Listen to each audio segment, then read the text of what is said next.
படிப்பு பிளஸ் விளையாட்டு ரெண்டு இருந்தா கட்டாயம் உங்களுக்கு வந்து பிற்காலத்துல என்ன கிடைக்கும்? கட்டாயம் ஒரு கவர்மெண்ட் ஜாப் போலாம், ஃபேமிலியை காப்பாற்றலாம் இல்லையா? விளையாட்டு மட்டுமே இருந்தாலும் கஷ்டம், படிப்பு மட்டுமே இருந்தாலும் உடம்பு ஹெல்த்தியா இருக்கு. ரெண்டுமே கட்டாயம் ரெண்டுமே இருக்கணும். புரியுதா? படிக்கணும் டியூஷன் மாஸ்டர் எல்லாம் கேட்கிறாரு, நாங்க அதெல்லாம் ரெடி பண்ணி தெரிஞ்சுக்கணும். செகண்ட் அடுத்து வந்து ரொம்ப டிசிப்ளினா இருக்கணும். புரியுதா? ஸ்கூலா இருக்கட்டும், நீங்க இருக்கிற இடத்துல டிசிப்ளினா இருந்தீங்கன்னா ஆட்டோமேட்டிக்கா என்ன வரும்? படிப்பு தானா வரும். நம்ம டிசிப்ளினா இருந்ததுனா நமக்கு படிப்பு வராது. ஸோ டிசிப்ளினா இருக்கணும். அம்மா அப்பா பேச்சு கேட்டு கரெக்டா நடக்கணும். ஏதாச்சும் ஒரு கெட்ட இது உங்களுக்கு தெரியுதுன்னா ஸ்டேஷன்ல எல்லாம் நம்பர் வச்சிருப்பாங்க, உங்களுக்கு ஒரு கான்டாக்ட் நம்பர் வச்சுக்கலாம்.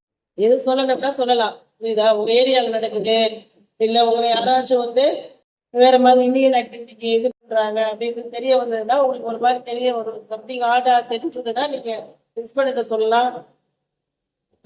நல்லா படிக்கணும், நல்லா சாப்பிடணும், உடம்ப பார்த்துக்கணும். இதுதான் உங்க இந்த ஏஜ்ல வந்து நம்ம பண்ண வேண்டிய முக்கியமானது. படிப்பை விட்டுட்டோம்னா பின்னாடி வந்து ரொம்ப கஷ்டப்படுவோம். ஸோ இப்ப இருந்தே நல்லா படிக்கிறதுக்கு உங்க சிந்தனையில வளர்த்துக்கணும், நல்லா படிக்கணும்.